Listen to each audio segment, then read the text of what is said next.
বান্দা যখন সেজদায় লুটিয়ে পড়ে বান্দা আল্লাহর সবচাইতে কাছে চলে যায়। এই কথাটা মনে থাকবে আপনাদের সবার। আমরা কখন আল্লাহর সবচেয়ে কাছে যাই?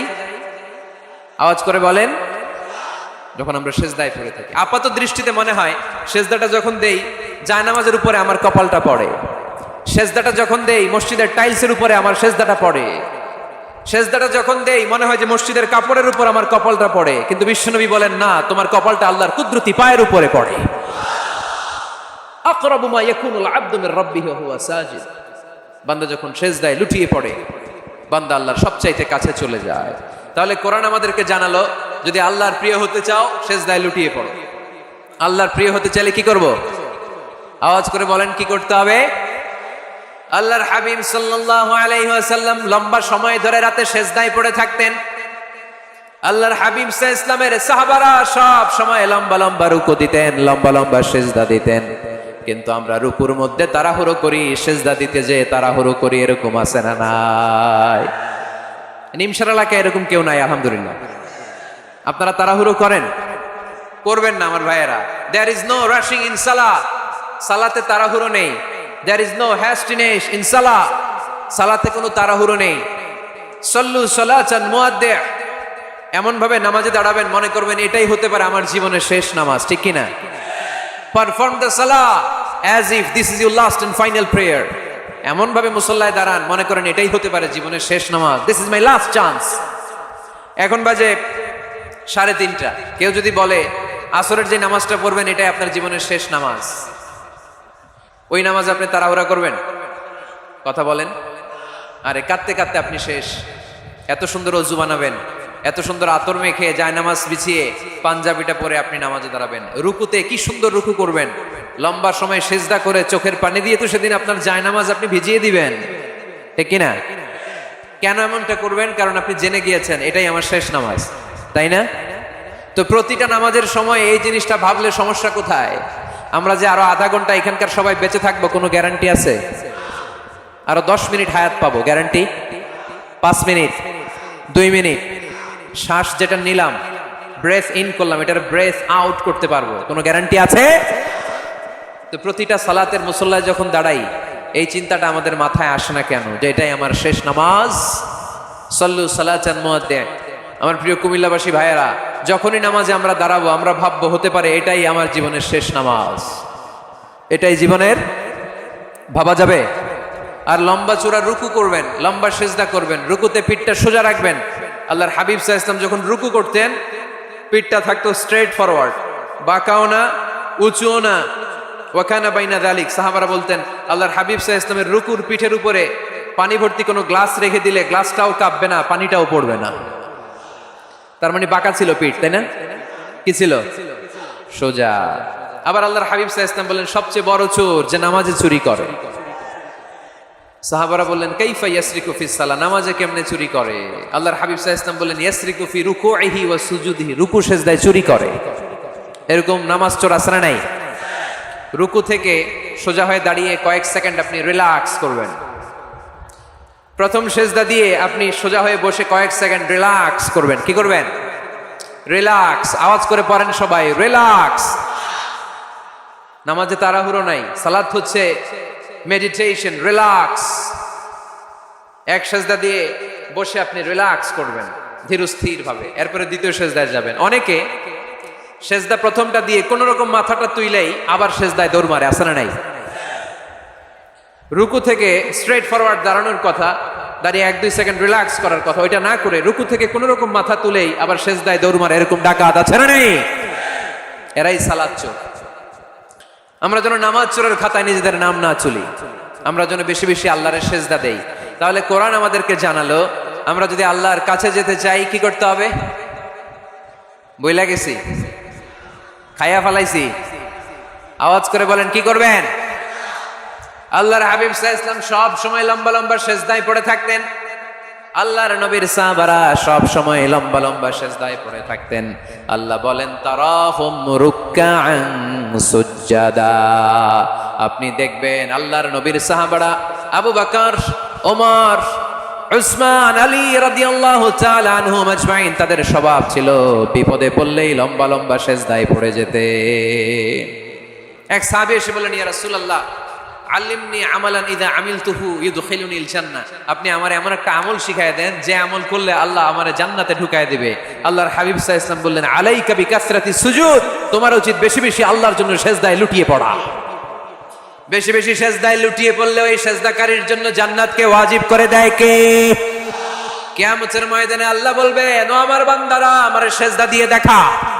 কারা কারা দুনিয়াতে সিজদা দিয়েছিলি, আজকে এই কিয়ামতের ময়দানে আমারে সিজদা দিয়ে দেখা। আমরা যারা দুনিয়ার বুকে সিজদা দিয়েছি, আমরা আল্লাহু আকবার বলে সিজদায় লুটিয়ে পড়বো, আলহামদুলিল্লাহ পড়েন।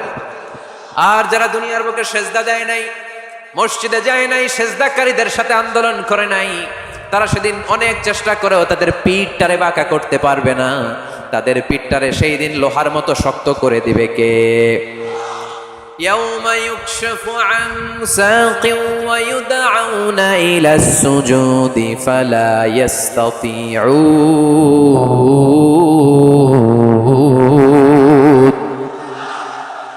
সেদিন আল্লাহ তাআলা উনার পায়ের গোছা উন্মুক্ত করবেন, পায়ের গোছা দেখাবেন আর বলবেন, সেজদা দাও, সেজদা দাও। কারা দুনিয়াতে সেজদা দিয়েছো এখনই টের পাওয়া যাবে। আমরা আল্লাহু আকবার বলে সেজদায় লুটিয়ে পড়বো।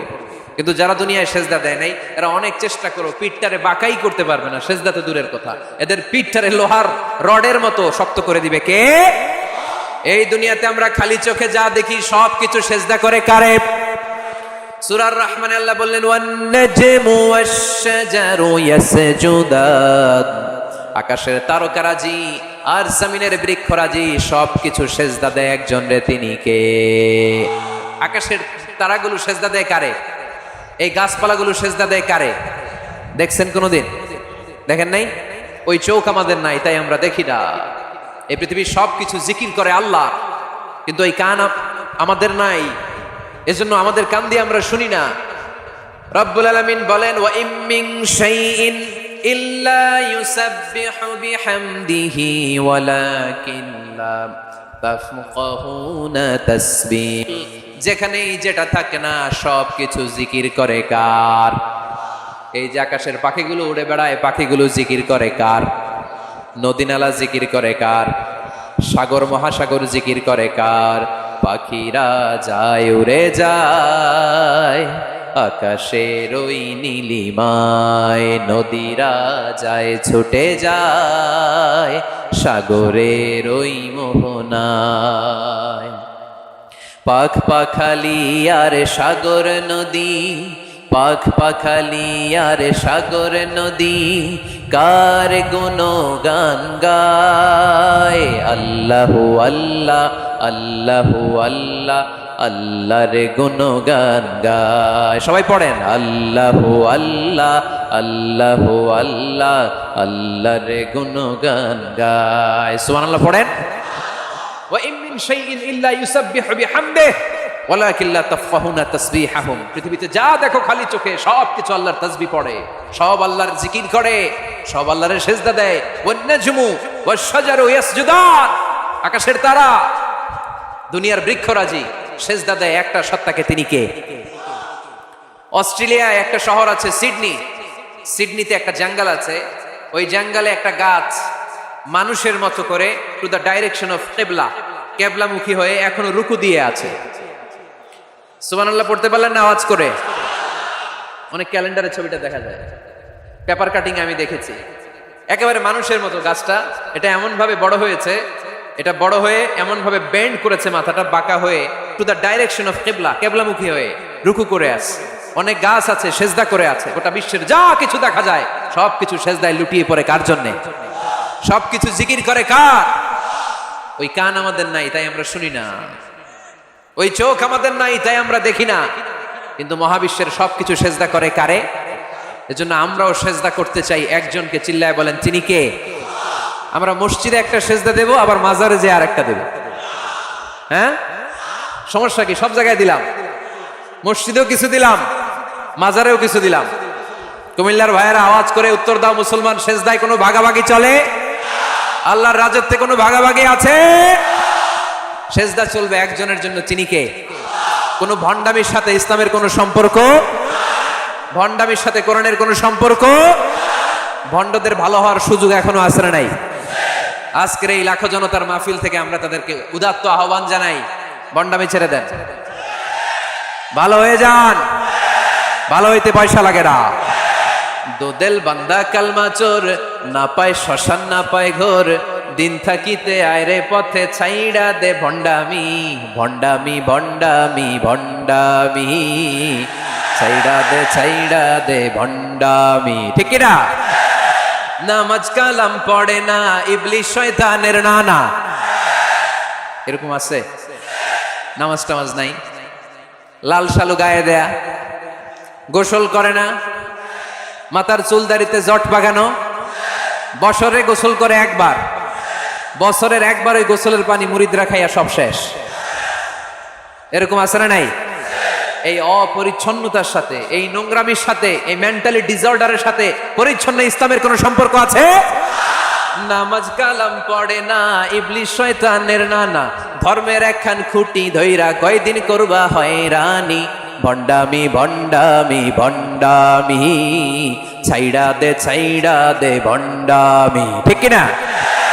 দোদেল বান্দা কালমা চোর, না পায় শ্মশান না পায় ঘোর, দিন থাকিতে আয়রে পথে ছাইড়া দে ভণ্ডামি, ভণ্ডামি ভণ্ডামি ভণ্ডামি, ছাইড়া দে ভণ্ডামি। আওয়াজ তুলে বলেন ঠিক কিনা? কোন ভণ্ডামির সাথে আমাদের সম্পর্ক আছে? এই কপালটারে সৃষ্টি করেছে কে? আমার দেহটারে তৈরি করেছে কে? আমার এই কপাল দিয়ে সেজদা পাওয়ার উপযুক্ত একটাই সত্তা, চিল্লায় বলো মুসলমান, তিনি কে? মনে থাকবে?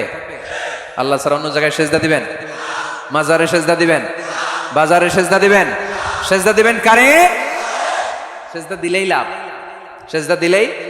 তাহলে কোরআন আমাদেরকে শেখালো ওয়াসজুদ ওয়াক্তারিব, prostrate and be closer to me. তোমরা না আল্লাহর কাছে যেতে চাও? তোমরা না আল্লাহর নৈকট্য প্রাপ্ত বান্দা হতে চাও? তোমরা না আল্লাহর কাছের মাহবুব পেয়ারা বান্দা হতে চাও? তাহলে সেজদায় লুটিয়ে পড়ো, সেজদায় লুটিয়ে পড়ো, আল্লাহ তাআলা তোমাদেরকে কাছে টেনে নেবে। আওয়াজ তুলে বলেন ঠিক কিনা? মুসা আলাইহিস সালাম ফেরাউনের সামনে যেয়ে দাঁড়ালেন। ফেরাউনের জাদুকররা বিশাল বড় বড় বাঘ বানালো, সিংহ বানালো, সাপ বানালো। মুসা আলাইহিস সালাম দেখে ভড়কে গেলেন, ভয় পেয়ে গেলেন। আল্লাহ বললেন, মুসা ভয় নাই, তোমার লাঠিটা খালি ফেলো। কি ফেলো? মুসা আলাইহিস সালামকে একটা লাঠি দিছে কে? লাঠি ফেলার সাথে সাথে মুহূর্তের মধ্যে হাইয়াতান তাসআ, বিশাল এক অজগর সাপ।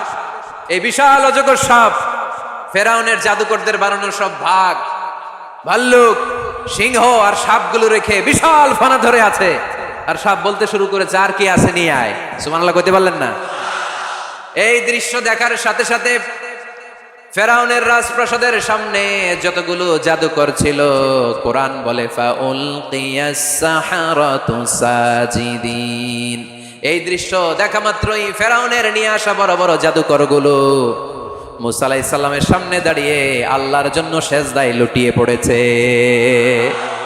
ফাউলকিয়াস সাহারাতু সাজিদিন, সেজদায় লুটিয়ে পড়ে ঘোষণা দিল, আমি ফেরাউনরে মানি না, আমি কোন নাস্তিককে মানি না, আমি মুসার রব, হারুনের রব, বনি ইসরাইলের রব, আল্লাহর জন্য সেজদায় লুটিয়ে পড়লাম। চিল্লায় পড়েন আল্লাহু আকবার। মুহূর্তেই এক সেজদার কারণে তাদের নসিবে হেদায়েত দিয়ে দিয়েছে কে? পৃথিবীর কেউ কাউরে হেদায়েত দিতে পারে? অনেক বাবা ছিল নবী, ছেলের কপালে হেদায়েত নাই, আছে না নাই?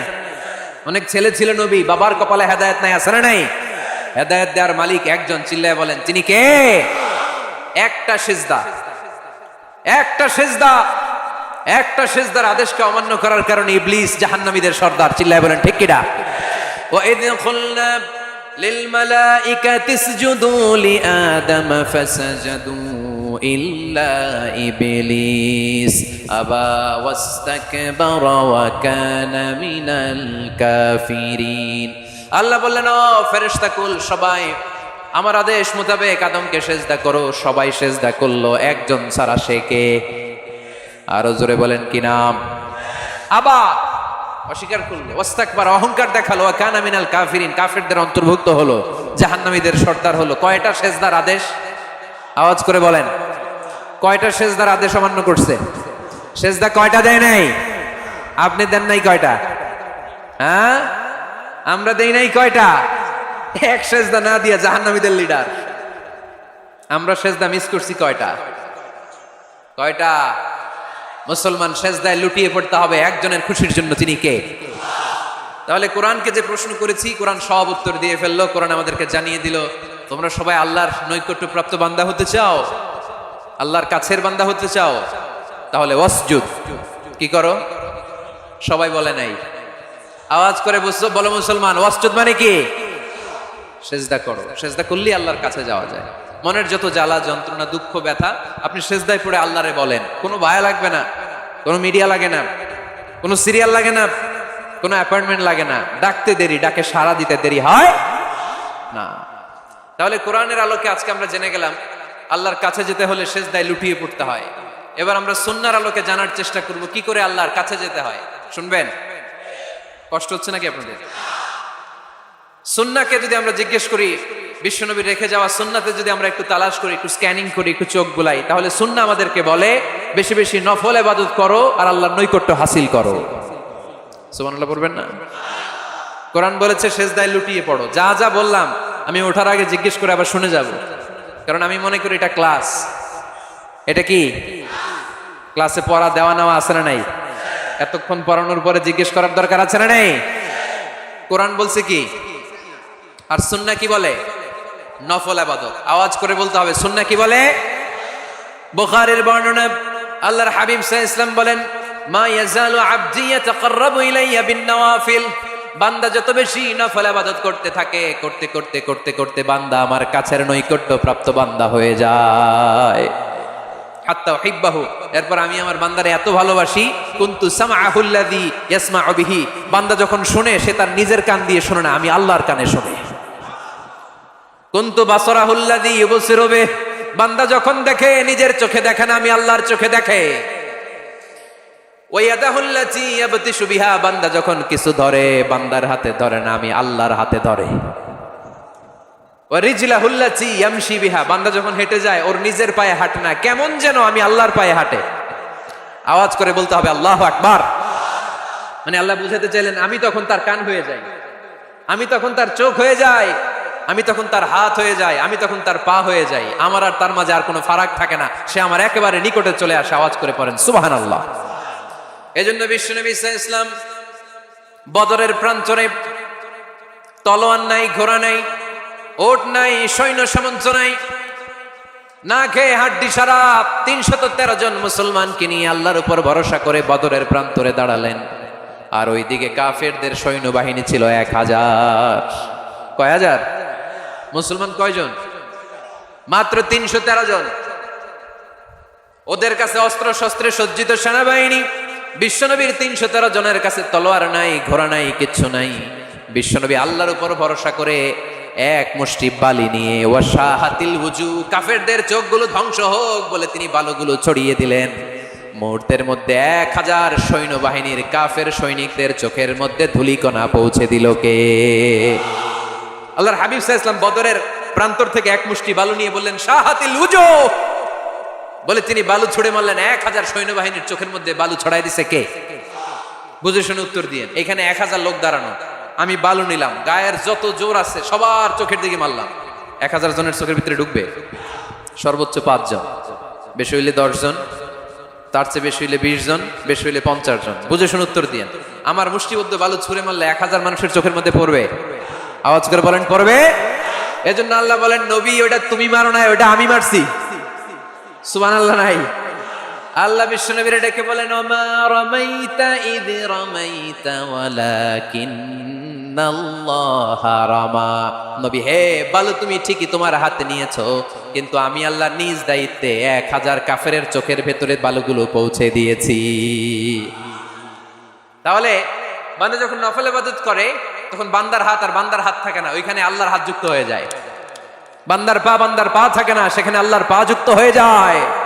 বান্দা যখন দেখে নিজ চোখে দেখে না, আল্লাহর দৃষ্টিশক্তি সেখানে যুক্ত হয়ে যায়। চিল্লায় বলেন ঠিক কি না? এজন্য নফল ইবাদত করতে রাজি আছেন তো? সুনানে তিরমিজির বর্ণনায় আল্লাহর হাবিব সাল্লাল্লাহু আলাইহি ওয়াসাল্লাম বললেন হাদিসে কুদসি, কিয়ামতের দিন বান্দার যখন ফরজে ঘাটতি হবে, কিসে ঘাটতি হবে? ফরজে। আল্লাহ পাক বলবেন উনজুরু হাল্লি আবদি মিন তাতাবু, ও ফেরেশতারা দেখো তো আমার বান্দা নফল করছে কিনা। ফরজে যেহেতু তার ঘাটতি, দেখো তো আমার বান্দার কোনো নফল ইবাদত আছে কিনা। ফেরেশতারা বলবে আছে। আল্লাহ বলবেন তাহলে ফরজগুলার যেহেতু ঘাটতি, নফল থেকে কিছু এনে ফরজে বসাই দিয়ে এগুলোর ফরজ বানায় দাও। এজন্য নফল ইবাদতের দরকার আছে না নাই? ফরজ তো করাই লাগবে, এটা কম্পালসারি, এটার মাফ নাই, এটা অব্লিগেটরি। নফল করে আল্লাহর কাছে যাওয়া যায়, নফল হচ্ছে ওভার টাইম। নফল ইবাদত কেমন? আওয়াজ করে বলেন।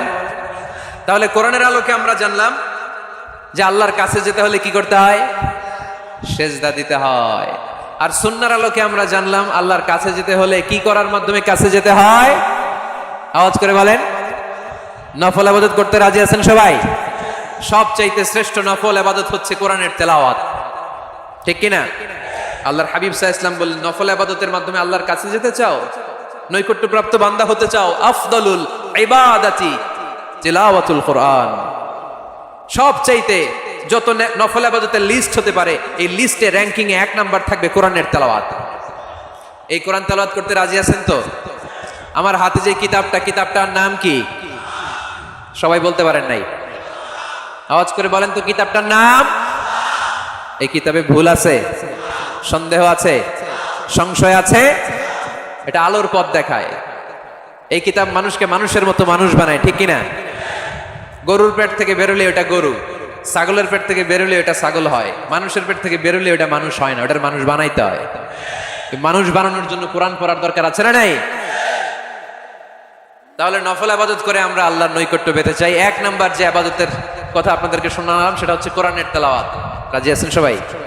ফজরের পরেই এই নিমসার এলাকায়, এই কুমিল্লা এলাকায় কোরআনের সুমধুর বাণীতে আমাদের গ্রামগুলো মুখরিত থাকতে হবে। আওয়াজ করে বলেন ঠিক কিনা? একটা সময় ছিল আমার বাংলার ৬৮,০০০ গ্রাম থেকে ফজরের পর কোরআনের ধ্বনি শোনা যেত। ৬৮,০০০ গ্রাম থেকে, মক্তবগুলো থেকে আল্লাহর বাণী শোনা যেত। কিন্তু এখন নানা ষড়যন্ত্রের কবলে পড়ে আমাদের মক্তব বন্ধ হচ্ছে, আমাদের কোরআন তেলাওয়াত থেমে যাচ্ছে। কোরআনের তেলাওয়াত কশিন কালেও থামায় দেওয়া যাবে না, চিল্লায় বলেন ঠিক কিনা? রোজ সকালে শুনতাম আগে আল কোরআনের বাণী রে, আল কোরআনের বাণী, এখন শুনি সারে গামার দীপ্ত ফ্যান ফেনানি। ধর্মপ্রাণ মুসলমান আজকাল হয়েছে মডার্ন, ধর্মপ্রাণ আমরা বড়ই ধর্মপ্রাণ, নামাজ রোজার কিছু নাই, ভুলেও ধরি না কোরআন, ধর্মপ্রাণ ঠিক কিনা? প্রতিদিন কোরআন শিখায় যে তার পকেট যায় ফাঁকা রে, তার পকেট যায় ফাঁকা, সপ্তাহে 2 দিন গান শিখায় যে নেয় তো 1000 টাকা। ধর্মপ্রাণ মুসলমান আজকাল হয়েছে মডার্ন, ধর্মপ্রাণ আমরা বড়ই ধর্মপ্রাণ, নামাজ রোজার কিছু নাই, ভুলেও ধরি না কোরআন, ধর্মপ্রাণ। আমরা কি এমন ধর্মপ্রাণ হতে চাই? ফজরের পরে আমাদের সিলেবাস কি? কোরআন তেলাওয়াত। আওয়াজ করে সবাই বলেন, ফজরের সালাতের পরে আমাদের প্রতিটি পরিবারে, প্রতিটি ঘরের সিলেবাস কি? তাহলে কোরআন তেলাওয়াত করব। 2 নাম্বার তাহাজ্জুদের সালাত পড়ব। কিসের নামাজ? হুজুর ফজরই পড়তে পারি না। ফজরই যে ফজর পড়ে তার জন্যই না তাহাজ্জুদ, ঠিক কিনা? ফজরই তো পড়তে পারি না, তাহাজ্জুদ করব কখন? তাহাজ্জুদ পড়লে আপনার মর্যাদা বাড়ায় দিবে কে? রব্বুল আলামিন বলেন, ওয়া মিনাল লাইলি ফাতাহাজ্জাদ বিহি নাফিলাতান লাকা আসা আন ইয়াবআসাকা রাব্বুকা মাকামান মাহমুদা। তাহাজ্জুদের নামাজ যারা পড়বে তাদের মর্যাদা বাড়িয়ে দেয় কে? কারণ ওই মুহূর্তে আল্লাহ প্রথম আকাশে নেমে আসেন আর ডাকে, আলা মিন মুস্তাগফিরিন আগফিরালা, কার ক্ষমা দরকার ক্ষমা চা, ক্ষমা করে দেব। আলা মিন মুস্তাকসিন আকসুলা, কার খাবারের দরকার, পোশাকের দরকার, চাও দিয়ে দেব। চাও, কার কি লাগবে চাও, আমি দিয়ে দেব। এজন্য শেষ রাতের দোয়া আল্লাহ কবুল করে। এই যে রমজান আসতেছে না সামনে, কোন মাসে রমজান?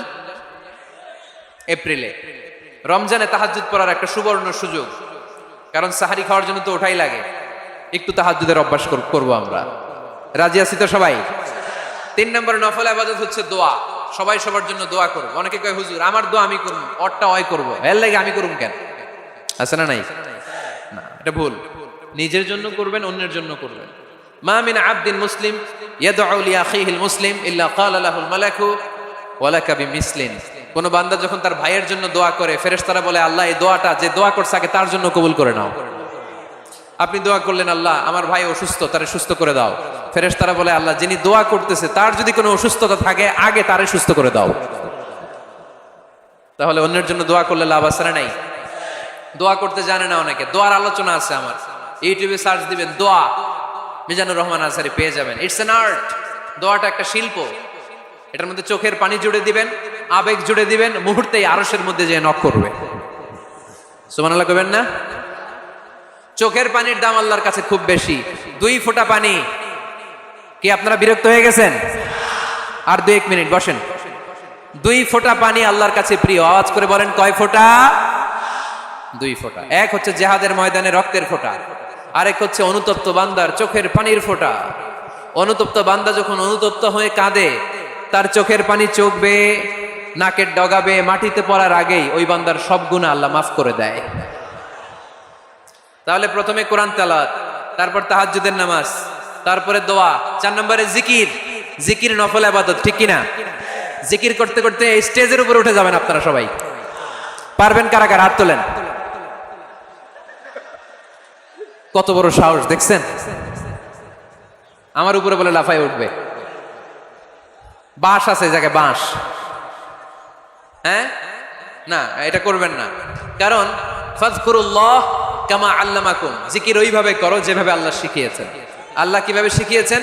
ওয়াযকুরু রাব্বাকুম ফি নাফসিক। দেখেন জিকির করার পদ্ধতি কোরআন থেকে শুনেন, মনে মনে করো, তাদাররুআন সবিনয়ে করো, খাইফাতান ভীত বিহবল চিত্তে করো, দুনাল জাহরি মিনাল কওল অনুচ্চ স্বরে, বেশি আওয়াজ করে লাফালাফি করো না। এটা হচ্ছে জিকির করার পদ্ধতি। জিকির করার পদ্ধতি আল্লাহর হাবিব শিখালেন, আহাব্বুল কালামি ইলাল্লাহি আরবা, আল্লাহর কাছে সবচেয়ে প্রিয় কথা কয়টি? 1 নাম্বার সুবহানাল্লাহ, 2 নাম্বার আলহামদুলিল্লাহ, 3 নাম্বার লা ইলাহা ইল্লাল্লাহ, 4 নাম্বার আল্লাহু আকবার। এর চেয়ে শ্রেষ্ঠ জিকির আর হতে পারে? আবার আল্লাহর হাবিব সাল্লাল্লাহু আলাইহি ওয়াসাল্লাম বললেন, মান ক্বালা লা ইলাহা ইল্লাল্লাহ দাখালাল জান্নাহ, একবার লা ইলাহা বলে যে মরতে পারবে তার জন্য জান্নাত ওয়াজিব করে দিবে কে? এই জিকিরগুলো করবেন হাতের গিড়ায়, আঙ্গুলের গিড়া আছে না, ডান হাত তুলেন তো, এরকম গিড়াগুলো দেখান তো আমারে, এইভাবে সুবহানাল্লাহ সুবহানাল্লাহ সুবহানাল্লাহ। এটা সুন্নাত, পাওয়া যাবে? আব্দুল্লাহ ইবনে আমর ইবনে আল-আস বলেন, রাআইতু রাসূলুল্লাহি সাল্লাল্লাহু আলাইহি ওয়াসাল্লাম ইয়াকিদু তাসবিহা বিয়ামিনি, আমি নিজ চোখে আল্লাহ রাসূল সাল্লাল্লাহু আলাইহি ওয়াসাল্লামকে ডান হাতের গিড়াতে এরকম তাসবিহ পড়তে দেখেছি। সুবহানাল্লাহ পড়েন, নীরবে নিঃশব্দে জিকির করবেন। হ্যাঁ, এটা ঠিক। তালিমের জন্য একটু আওয়াজ করে প্রয়োজনে মাঝে মাঝে জিকির করা যায়, যেমন এইভাবে পড়েন, সুবহানাল্লাহ আলহামদুলিল্লাহ লা ইলাহা ইল্লাল্লাহ সুবহানাল্লাহ লা ইলাহা ইল্লাল্লাহ মুহাম্মাদুর রাসূলুল্লাহ সাল্লাল্লাহু আলাইহি ওয়াসাল্লাম। এই যে আপনাদেরকে এখন আমি তালিম দিলাম, এই তালিমের উদ্দেশ্যে সুন্দরভাবে অল্প আওয়াজে জিকির করা যায়, কিন্তু চিৎকার চেঁচামেচি করে, আমার দিকে তাকান, এদিকে তাকান, চিৎকার চেঁচামেচি করে লাফালাফি করে জিকির করা যাবে? জিকির করতে করতে প্যান্ডেলের বাঁশের মাথায় ওঠা যাবে? যিনি জিকির পরিচালনা করতেছেন ওনার ঘাড়ে ওঠা যাবে? যাবে?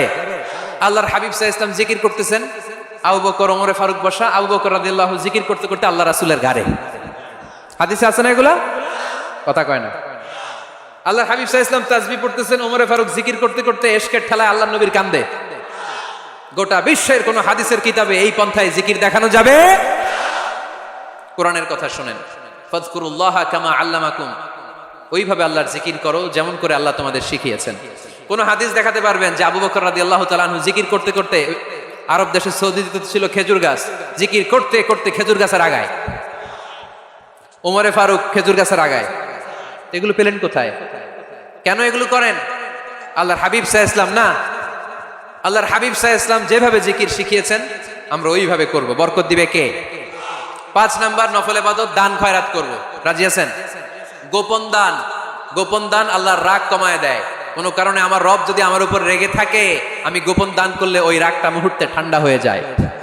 আল্লাকা সিররুন ইনদাল্লাহ বাইনাকা আনতা ওয়া বাইনাল্লাহ, আল্লাকা সাদাকাতুন তাখফা লা ইয়ালামুহা ইল্লাল্লাহ, আল্লাকা সিররুন ইনদাল্লাহ বাইনাকা আনতা ওয়া বাইনাল্লাহ আল্লাকা সাদাকাতুন তাখফা লা ইয়ালামুহা ইল্লাল্লাহ। সুবহানাল্লাহ পড়েন। তোমার আর তোমার রবের এমন কোন গোপন বিষয় আছে নাকি যেটা তুমি আর তোমার রব ছাড়া কেউ জানে না? তুমি জীবনে এরকম গোপন দান করছো নাকি যেটা আল্লাহ ছাড়া কেউ দেখেনি? ওই দানটা আল্লাহ পছন্দ করে। সর্বশেষ কথা বলি, শেষ কথা, মানুষকে খাওয়াবেন। মানুষকে কি করবেন? খাওয়ানোর চেয়ে ভালো নফল ইবাদত আছে? কি করবেন? খাইবেন। কি করবেন? খাওয়াতে রাজি আছেন তো? কিয়ামতের দিন আল্লাহ তাআলা বলবে, এই বানি আদম, আমি তোমার কাছে খাবার চাইছিলাম, তুমি আমারে খাবার দাও নাই। বানি আদম বলবে, আল্লাহ আপনি যদি খাবার চাইতেন খাবারের বস্তা নিয়ে যাইতাম। আল্লাহ তাআলা বলবেন, এই যে না খেয়ে থাকা পথ শিশুগুলো, শীতের রাতে শুয়ে থাকা না খেয়ে থাকা শিশুগুলো খাবার চেয়েছিল, তুমি খাবার দাও নাই। ওদেরকে খাওয়ালেই আমি আল্লাহকে খাওয়ানো হয়ে যেত। এজন্য মানুষকে খাওয়াবে। রাজি আছেন তো? সম্মানিত ভাইয়েরা, আমি স্টেজ থেকে এমপি সাহেবকে নিয়ে স্টেজ থেকে ওঠার আগে কে কে উঠবেন? হাত তোলেন, ধরে কিল দেন কয়েকটা। আচ্ছা শোনেন, জি সংক্ষিপ্ত মোনাজাত হবে, আসরের আজান এখনই হবে। তার আগে 1-2 মিনিট এমপি সাহেব আপনাদের কাছে দোয়া চাইবেন। 1 মিনিট সালাম দিবেন।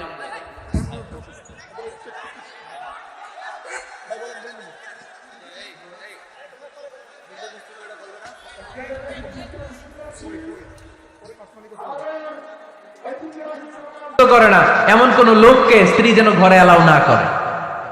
স্বামী পছন্দ করে না এমন কোন লোককে আপনার স্ত্রী ঘরে অ্যালাউ করতে পারবে? আমার বোনেরা খবরদার, আপনার স্বামীর পারমিশন ছাড়া, আপনার স্বামী পছন্দ করে না এরকম কোন লোককে আপনার ঘরে আপনি অ্যালাউ করতে পারবেন না। 8 নাম্বার, স্বামীকে আর্থিকভাবে সহযোগিতা করা। যদি স্ত্রী ধনী হয়, আমরা সব এক করে ফেলছি, আসলে ইসলামের দৃষ্টিতে স্বামীর ব্যালেন্স আলাদা, স্ত্রীর ব্যালেন্স আলাদা। স্বামীর যাকাত আলাদা, স্ত্রীর যাকাত আলাদা, ঠিক কি না? স্ত্রী ধনী হতে পারে, স্ত্রীর আলাদা সম্পদ থাকতে পারে। যদি স্ত্রীর সম্পদ থাকে, স্ত্রীর উচিত তার সম্পদ দিয়ে তার স্বামীকে এস্টাবলিশ হতে, স্বাবলম্বী হতে সহায়তা করা। যদিও এটা আল্লাহ তাআলা আবশ্যক করে দেন নাই, কারণ আর্থিক ফিনান্সিয়াল সব কাজগুলোকে স্বামীর উপরে খরচ করেছে কে? ফিনান্সিয়ালি 1 টাকা খরচ করা, 1 টাকারও দায়ভার নেওয়া কোনো স্ত্রীর উপরে আল্লাহ আবশ্যক করে নাই। তারপরেও স্ত্রী যদি ধনী হয়, স্ত্রীর যদি জায়গা জমি থাকে, সম্পদ থাকে, তাহলে স্ত্রীর উচিত তার স্বামীকে স্বাবলম্বী হতে সহযোগিতা করা, ঠিক কিনা? আমরা মডেল হিসেবে আম্মাজান খাদিজা রাদিয়াল্লাহু তাআলা আনহার জীবনের দিকে যদি তাকাই, তাহলে দেখবো উনি অনেক মহিয়সী, গরিয়সী একজন ব্যবসায়ী নারী ছিলেন। আম্মাজান খাদিজা রাদিয়াল্লাহু তাআলা আনহা ওনার ব্যবসায় স্টাফ হয়ে বিশ্বনবী ওনার সাথে পরিচিত হলেন। বিশ্বনবীর আমানতদারিতায় মুগ্ধ হয়ে আম্মাজান খাদিজা বিশ্বনবীরে বিয়ের প্রস্তাব দিলেন। আম্মাজান খাদিজা রাদিয়াল্লাহু তাআলা আনহার সাথে বিশ্বনবীর যখন বিয়ে হয়ে যায়, বিয়ের পরে আম্মাজান খাদিজা বলেন, ও বিশ্বনবী, আমার যত সম্পদ আছে, আমার ব্যবসায়ের যত মালামাল আছে, যত সম্পদ আছে, সব আমি আপনার পায়ের সামনে এনে রেখে দিলাম। আপনি দিয়ে দিলাম, সব সম্পদ আপনারা আমি দিয়ে দিলাম। আপনি ইচ্ছে মতো মানুষকে দান করতে পারেন, খরচ করতে পারেন, দাওয়াতি কাজে, মুসলিমদেরকে আজাদ করার কাজে আপনি ব্যয় করতে পারেন। আওয়াজ করে পড়েন আল্লাহু আকবার। আম্মাজান খাদিজাকে যদি আমরা মডেল হিসেবে ধরি, তাহলে প্রতিটা বোনের উচিত তাদের যদি অর্থকড়ি থাকে, সম্পদ থাকে, স্বামীকে স্বাবলম্বী হতে ওই সম্পদ দিয়ে সাহায্য করার দরকার আছে না নাই? কথা বলেন না কেন? 9 নাম্বার, স্ত্রীর দায়িত্ব দাম্পত্য জীবনকে সুখময় করতে নিজেকে স্বামীর সামনে বিউটিফাই করে উপস্থাপন করা। ওই যে কয় ঠিক আসছে, নিজেদের পক্ষে আসলেই ঠিক। নিজেকে বিউটিফাই করে, মেকআপ করে স্বামীর সামনে উপস্থাপন করা। রাগ করবেন না আমার বোনেরা, আমি আপনাদেরকে খুব ভালোবাসি এবং বোনরাও আমাকে খুব ভালোবাসে। আমার একটা পেজ আছে আমার নামে, এই ফেসবুকে মিজানুর রহমান আজহারি। এই পেজে প্রতিদিন শত শত প্রশ্ন আসে। এই প্রশ্নের বেশিরভাগ প্রশ্ন আমাদের বোনদের। অনেক বোনরা বলে, হুজুর আপনার ওয়াজ আমরা শুনি, কারণ আপনি আমাদেরকে খুব সম্মান দিয়ে কথা বলেন। আলহামদুলিল্লাহ, আমি আমার বোনদেরকে ভালোবাসি, মাদেরকে ভালোবাসি। আমি আমার মা বোনদেরকে বলবো, আপনারা নিজেদেরকে গুছিয়ে সাজিয়ে স্বামীর সামনে উপস্থাপন করেন। অনেক বোনেরা আছে বাইরে যাওয়ার সময় পার্লারিং করে, মেকআপ করে, সুন্দর জামা কাপড় পরে বাইরে যায়, আর স্বামীর সামনে আসলে বুয়ার মতো থাকে। আছে না নাই? স্বামীর সামনে পচা জামা, ছিঁড়া জামা, চুলের মধ্যে নাই সুগন্ধি, নিজেকে গুছিয়ে রাখে না, সামলে রাখে না, কাজের বুয়ার মতো নিজেকে উপস্থাপন করে স্বামীর সামনে। আর বাইরে গেলে মেকআপ করে পার্লারিং করে যায়। হওয়া দরকার ছিল উল্টা, বাইরে আপনি সাদা সিধা ভাবে যাবেন, বোরকা দিয়ে নিজেকে ঢেকে যাবেন। বাইরে যাওয়ার সময় কোনো নারী পারফিউম ইউজ করে যেতে পারবে না। নারীরা যত পারফিউম ইউজ করতে মনে হচ্ছে আপনার বেডরুমে, আপনার স্বামীর সামনে, ঠিক কিনা? স্বামীর সামনে পারফিউম ইউজ করেন, নিজেকে উজাড় করে সাজান স্বামীর জন্য। এই প্রতিটা সাজুগুজুতে সওয়াব আছে না নাই? ইসলাম কতটা চেক এন্ড ব্যালেন্স, কতটা ভারসাম্যপূর্ণ জীবন ইসলাম। খবরদার, নারীরা ডিওডোরেন্ট ইউজ করে বাইরে যেতে পারবে, যেটা সে তার আর্ম ফিটে ইউজ করে, কিন্তু ঝাঁঝালো পারফিউম বোরকার উপর দিয়ে মেরে কোনো নারী বাইরে যেতে পারবে? কথা বলেন। সুনানে নাসাইর হাদিস, আল্লাহর হাবিব বলেন, আইয়ুমা ইমরাআতিন ইস্তা'সারাত নাফসাহা ফামাররাত আলা কওমিন লিয়াজিদু রিহাহা ফাহিয়া জানিয়া। কোন নারী যদি তার জামার উপর দিয়ে পারফিউম মেখে পুরুষ লোকের দৃষ্টি আকর্ষণের জন্য ঘরের বাইরে বের হয়, যতটা পুরুষ তার চেহারার দিকে লোলুপ দৃষ্টি নিয়ে তাকাবে, ততটা পুরুষের সাথে জিনার গুনাহ মহিলার আমলনামায় তুলে দিবে কে? পারফিউম মেখে যদি কোনো নারী বের হয় এই উদ্দেশ্যে যে ছেলেরা আমাদের প্রতি আকৃষ্ট হবে, যতটা ছেলে তার দিকে তাকাবে, প্রত্যেকটা ছেলের সাথে জিনার গুনাহ আল্লাহ তাআলা এমনি তার আমলনামায় তুলে দিবে। নাউজুবিল্লাহ পড়েন। এজন্য খবরদার, নিজেকে সাজিয়ে গুজিয়ে স্বামীর সামনে উপস্থাপন করুন, সাজিয়ে গুজিয়ে। অনেক স্ত্রীরা আছে ড্রাইভারের সাথে কথা বলার সময় মিষ্টি হাসি দিয়ে কথা বলে। বাজারে শপিং করতে গেলে আসসালামু আলাইকুম ভাই, কেমন আছেন? কি সুন্দর আসসালামু আলাইকুম। স্বামীর সামনে আসলে আর এই মিষ্টি কথাটা নাই, আছে না নাই? বাইরে তোমার চিকন গলায় কিসের আসসালামু আলাইকুম? হ্যাঁ, না, বাইরে আপনি আসসালামু আলাইকুম দিতে যাবেন না, ঝটপট করে কর্কশ ভাষায় কথা বলে শেষ। কেউ ফোন দিয়েছে, হ্যালো, কে? স্বামীকে চায়, উনি বাসায় নাই, কাট।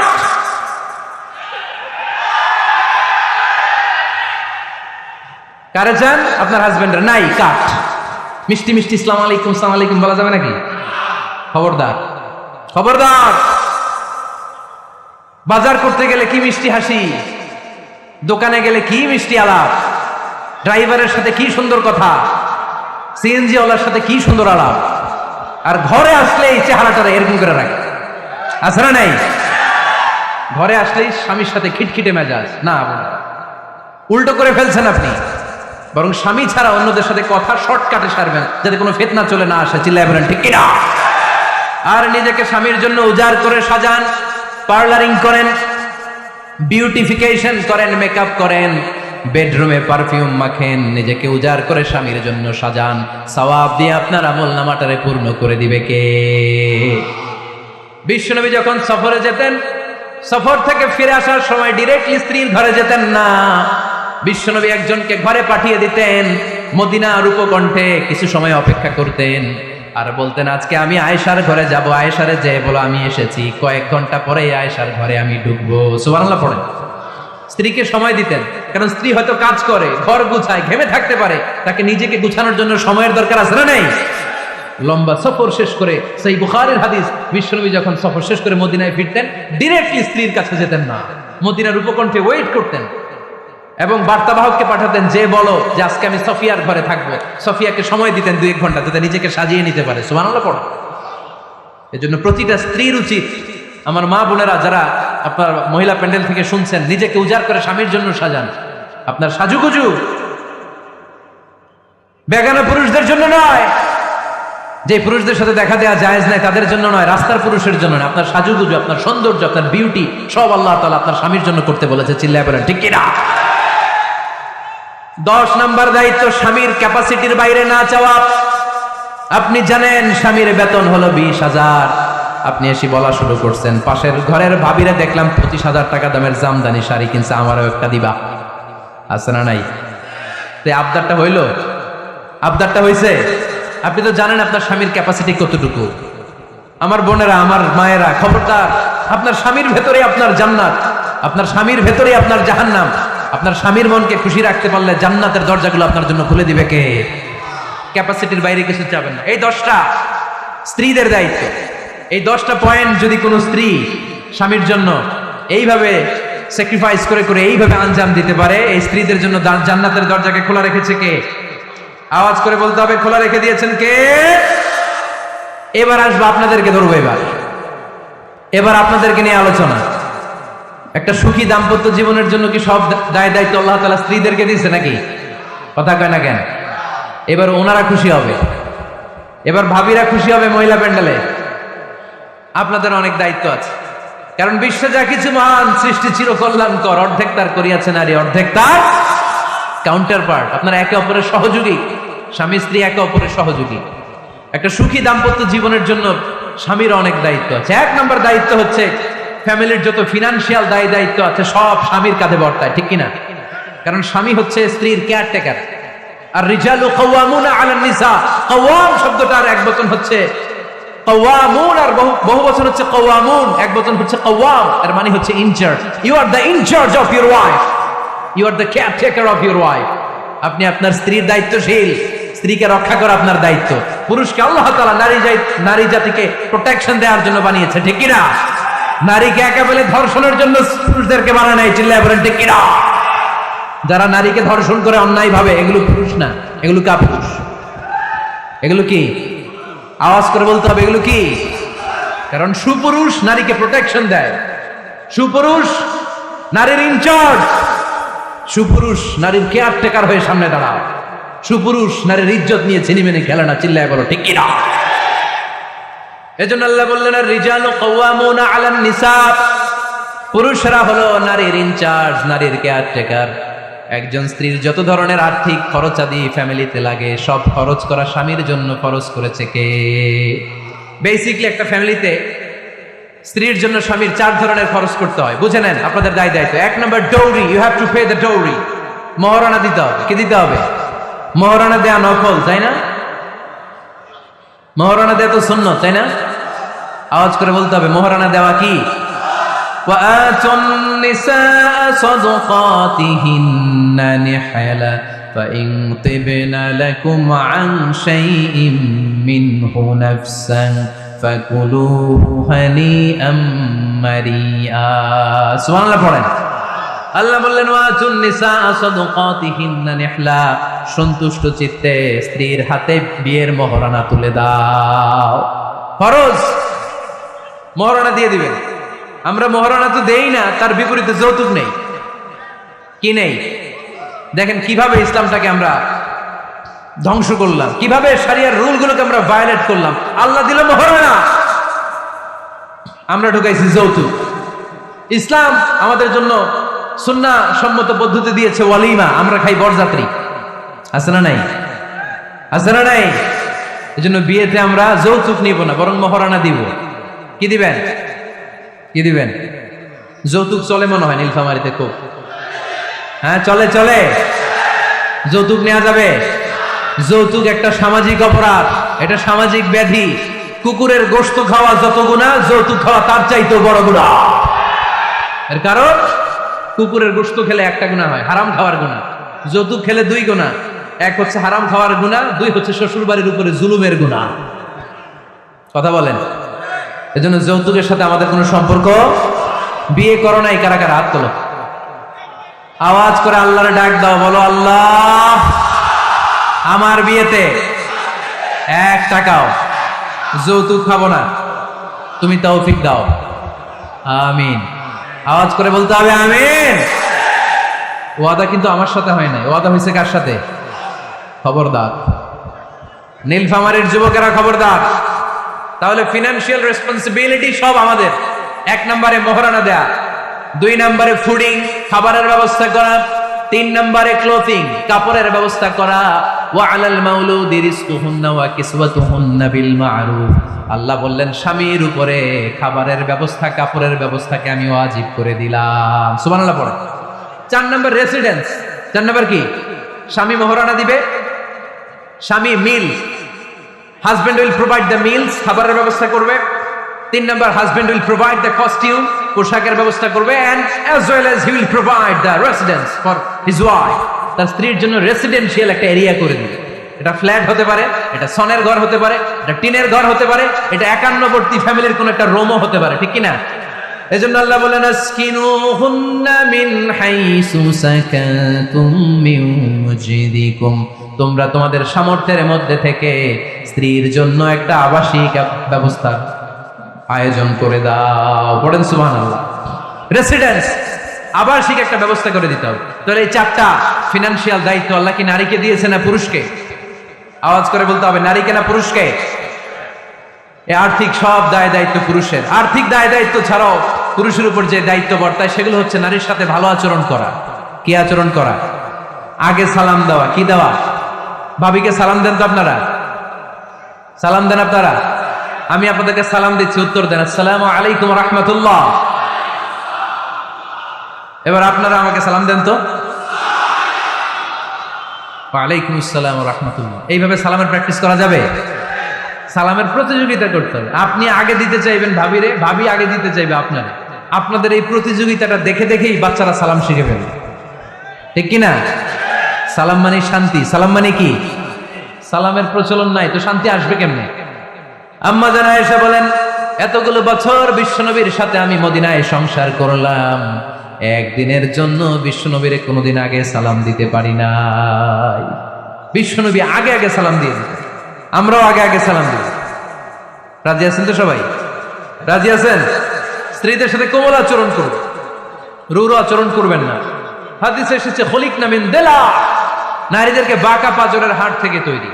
প্রত্যেক স্বামীর বাঁকা হাড় থেকে তার স্ত্রী তৈরি এমনটা নয়। সাইয়েদনা আদম আলাইহিস সালামের বাঁকা পাঁজরের হাড় থেকে হাওয়া আলাইহিস সালামকে তৈরি। ফলে ওই একটা বাঁকা স্বভাব প্রত্যেক নারীর ভেতরে আছে না নাই? এই বাঁকা হাড্ডির সোজা করতে গেলে হাড্ডি ভেঙে যায়, আর রেখে দিলে বাঁকাই থেকে যায়। এজন্য বিষ্ণু বলেন ফাস্তাউসু বিন নিসাই খায়রা, কোমল আচরণ করো, ভালো আচরণ করো, ভালোবাসার কথা বলো, স্ত্রীকে ভালোবাসার কথা শোনাবেন। প্রতিদিন কমসে কম স্ত্রীকে 10 বার বলবেন আই লাভ ইউ। কি বলবেন? ওই ছোট্ট ছোট্ট বাচ্চারা কয় আই লাভ ইউ।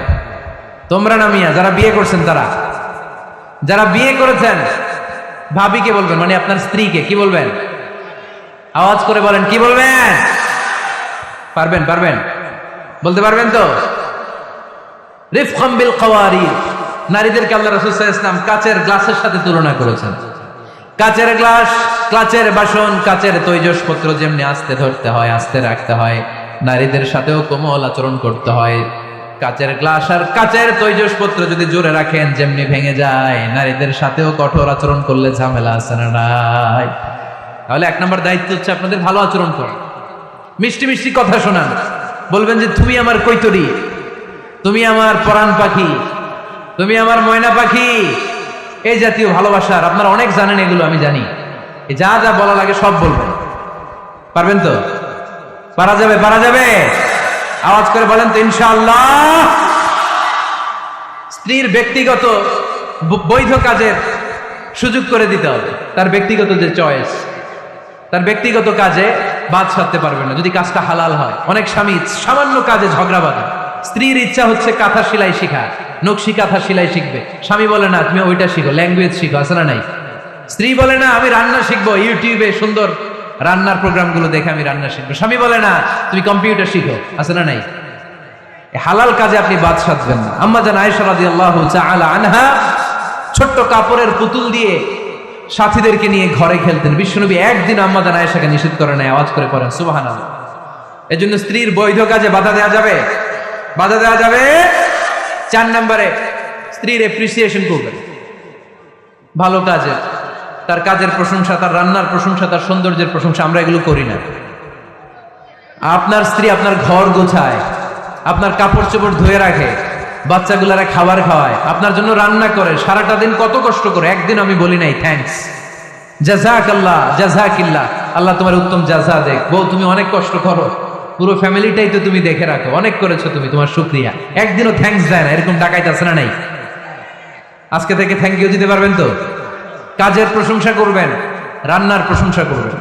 আল্লাহ রাসূল সাল্লাল্লাহু আলাইহি ওয়াসাল্লাম স্ত্রীদের রান্নার প্রশংসা করতেন। কখনো আল্লাহর হাবিব সাল্লাল্লাহু আলাইহি ওয়াসাল্লাম রান্নার বদনাম করেন নাই, কখনো না। এজন্য আমরাও করব না। রাজি আছেন তো সবাই? সবাই রাজি?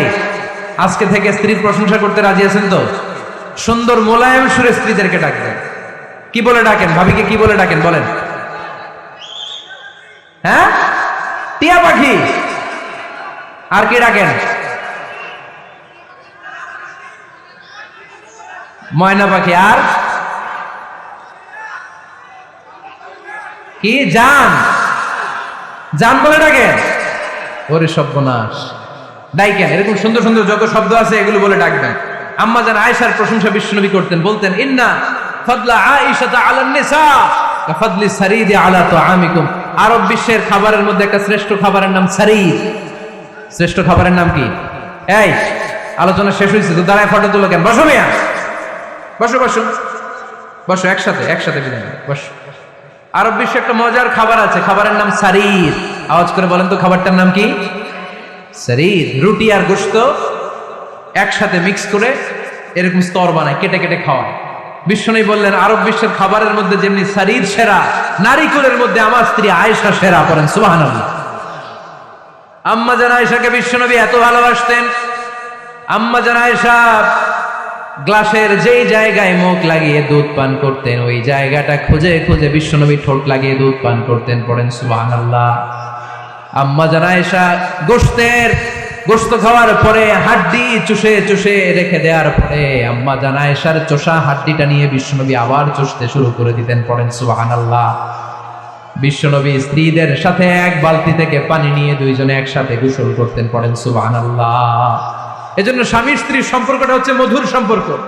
একে অপরকে ভালোবাসবেন, নিজের ভালোবাসার কথাগুলো প্রকাশ করবেন। অনেকে আছে 20 বছর তাদের সংসার, এক ঘরে থাকে, এক ছাদের নিচে, কিন্তু স্ত্রীকে যে ভালোবাসে মুখ ফুটে একদিনও বলতে পারে নাই। আছে না নাই? ভালোবাসা প্রকাশ করবে। সাহাবারা বললেন ইয়া রাসূলুল্লাহ, কাকে ভালোবাসেন বেশি? মান আহাব্বুন নাস ইলাইকা ইয়া রাসূলুল্লাহ, whom do you love the most, O my prophet? হে আল্লাহ রাসূল, কারে সবচেয়ে বেশি ভালোবাসেন, কারে বেশি লাভ করেন? বিষ্ণু বললেন আয়েশারে বেশি লাভ করি। কোন সুবহানাল্লাহ। সাহাবীরা বললেন অমিনার রিজাল, পুরুষদের মধ্যে থেকে কারে বেশি ভালোবাসেন? বিষ্ণু বললেন আবু আয়েশার বাবারে ভালোবাসি। এজন্য আপনি যে স্ত্রীকে ভালোবাসেন এটা প্রকাশ করবেন, ঘরের কাজে সহায়তা করবেন। ছোট্ট ছোট্ট কাজের যদি সহায়তা আপনি করেন, এটাতে আপনার স্ত্রীর জন্য অনেক হেল্প হয়ে যায়। আমার বিশ্বনবী নিজ হাতে ছাগলের দুধ দহন করে আম্মা জান আয়েশার জন্য নিয়ে আসতেন। পড়েন সুবহানাল্লাহ। নিজে রুটির খামির বানাতেন, আম্মা জান আয়েশা এটা চুলায় সেকা দিতেন। নিজে জুতা সেলাই করতেন, নিজে নিজের কাপড় সেলাই করতেন। সুবহানাল্লাহ পড়েন। এজন্য গৃহস্থালী টুকিটাকি কাজের সহায়তা করা, হেল্প করা, এটাও সুন্নাত। দাম্পত্য জীবন এমনি সুখ করা হয় না মিয়া। বিশ্বনবী শিখাই গিয়েছেন কি করে একটা দাম্পত্য জীবন সুখময় করতে হয়।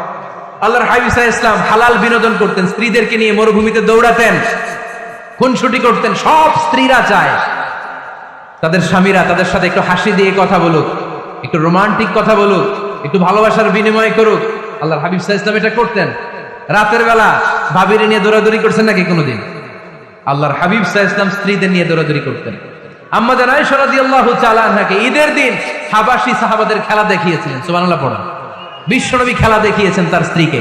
হাবাসি সাহাবারা তীর দিয়ে, ধনুক দিয়ে মসজিদে নববীর পাশে খেলাধুলা করছেন। বিশ্বনবী দাঁড়িয়ে থেকে আম্মা জান আয়েশা রাদিয়াল্লাহু তাআলা আনহাকে এই খেলাধুলা উপভোগের সুযোগ করে দিয়েছেন। সুবহানাল্লাহ পড়েন।